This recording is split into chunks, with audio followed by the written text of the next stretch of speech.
할렐루야. 하나님의 은혜와 평강이 이 아침에도 여러분들과 함께하길 바랍니다. 오늘 우리에게 주시는 하나님 말씀은 요한일서 5장 1절에서 12절까지의 말씀입니다. 예수께서 그리스도이심을 믿는 자마다 하나님께로부터 난 자니 또한 낳으신 이를 사랑하는 자마다 그에게서 난 자를 사랑하느니라. 우리가 하나님을 사랑하고 그의 계명들을 지킬 때에 이로써 우리가 하나님의 자녀를 사랑하는 줄을 아느니라. 하나님을 사랑하는 것은 이것이니 우리가 그의 계명들을 지키는 것이라. 그의 계명들은 무거운 것이 아니로다. 무릇 하나님께로부터 난 자마다 세상을 이기느니라. 세상을 이기는 승리는 이것이니 우리의 믿음이니라. 예수께서 하나님의 아들이심을 믿는 자가 아니면 세상을 이기는 자가 누구냐? 이는 물과 피로 임하신 이시니 곧 예수 그리스도라. 물로만 아니요 물과 피로 임하셨고 증언하는 이는 성령이시니 성령은 진리니라. 증언하는 이가 셋이니 성령과 물과 피라. 또한 이 셋은 합하여 하나이니라. 만일 우리가 사람의 증언을 받을진대 하나님의 증거는 더욱 크도다. 하나님의 증거는 이것이니 그의 아들에 대하여 증언하신 것이니라. 하나님의 아들을 믿을 자는 자기 안에 증거가 있고 하나님을 믿지 아니하는 자는 하나님을 거짓말하는 자로 만드나니 이는 하나님께서 그 아들에 대하여 증언하신 증거를 믿지 아니하였음이라. 또 증거는 이것이니 하나님이 우리에게 영생을 주신 것과 이 생명이 그의 아들 안에 있는 그것이니라. 아들이 있는 자에게는 생명이 있고 하나님의 아들이 없는 자에게는 생명이 없느니라. 아멘. 요한일서는 초대교회가 직면한 신학적 갈등에 대해 답하는 서신입니다. 앞서 말씀드린 것처럼 당시에는 예수님의 신성과 인성을 부인하는 많은 이단들이 초대교회 성도들을 혼란케 했습니다. 예수님은 이 땅에 성육신하신 것이 아니다. 그렇기 때문에 십자가의 능력은 제한된 능력이다.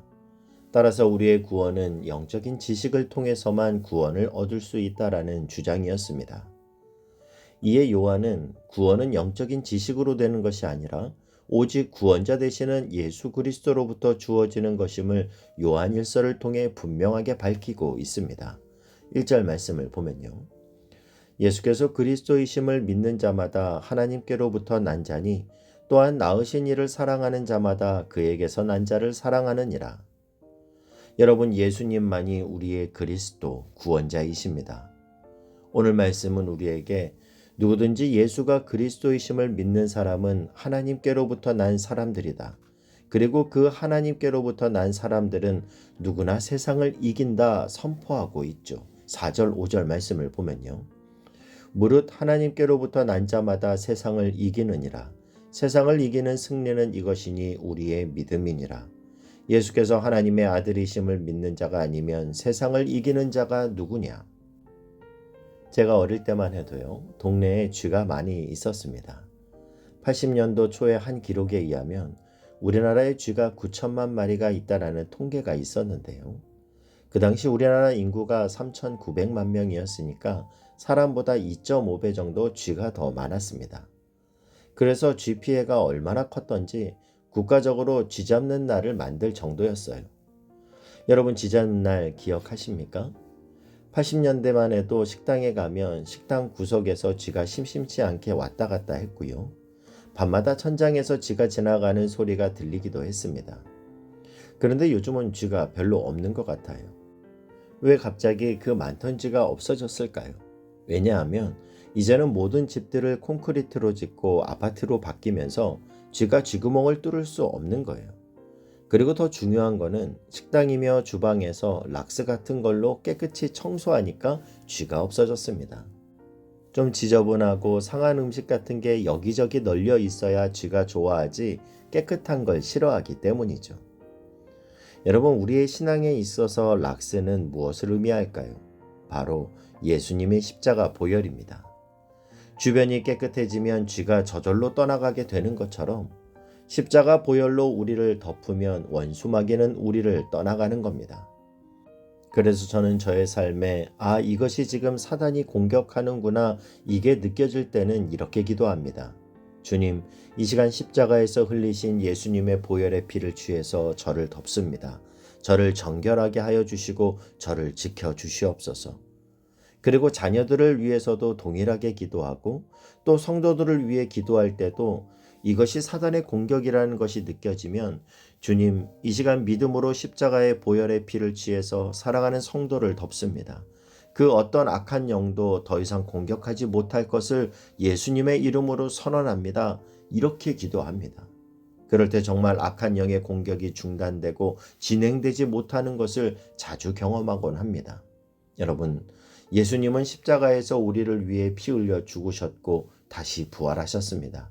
우리가 그 예수님의 십자가 보혈을 믿을 때 우리는 의롭게 되고 우리 삶에 찾아오는 이런저런 사단의 유혹과 공격을 이길 수 있음을 믿습니다. 그래서 여러분, 십자가를 바라보세요. 그리고 그 십자가 위에서 우리를 위해 흘리신 보혈을 믿음으로 취해서 우리의 가족을, 우리의 이웃을, 그리고 나 자신을 향해서 그리스도의 보혈의 피를 선포하고 보혈의 피로 덮으실 수 있기를 바랍니다.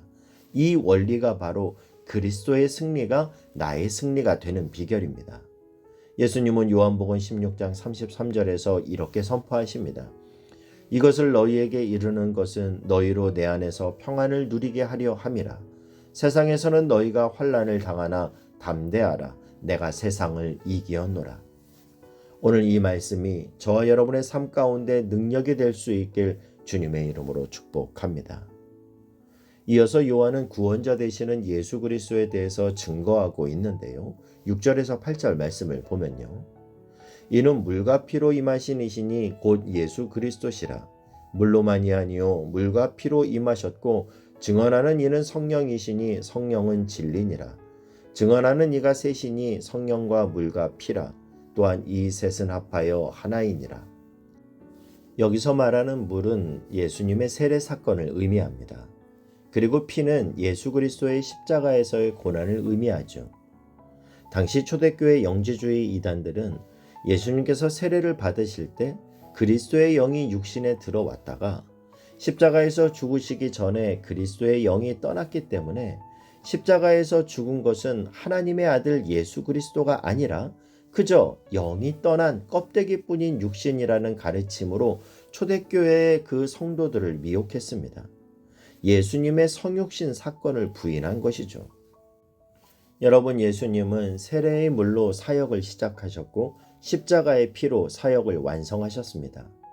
예수님은 세례를 받을 때 그리스도의 영이 들어와 하나님의 아들이 되신 것이 아니라 태초부터 하나님의 아들이셨습니다. 사도 요한은 이 사실을 성령께서 친히 증언하신다라고 확실하게 못박으면서 초대교회의 성도들이 그리스도에 대한 바른 지식과 견고한 믿음 가운데 서도록 권면하고 있는 겁니다. 11절 12절 말씀을 보면요. 또 증거는 이것이니 하나님이 우리에게 영생을 주신 것과 이 생명이 그의 아들 안에 있는 그것이니라. 아들이 있는 자에게는 생명이 있고 하나님의 아들이 없는 자에게는 생명이 없느니라. 이 두 구절은 기독교의 핵심을 담고 있는 매우 중요한 말씀으로 우리에게 주어진 영원한 생명의 본질적인 진리를 선언하고 있습니다. 하나님께서 우리에게 주신 영원한 생명이 하나님의 아들 안에 있고 그 아들을 믿는 자에게 하나님은 영원한 생명을 주신다라는 거예요. 여러분, 인간의 가장 큰 두려움과 공포가 뭐라고 생각하십니까? 가난한 자나 부한 자나 능력이 있는 자나 무능한 자나 자신에게 주어진 일생을 각자 다른 형편으로 살아간다 해도 모두에게 공평하게 주어진 피해갈 수 없는 한 가지 문제는 바로 죽음입니다.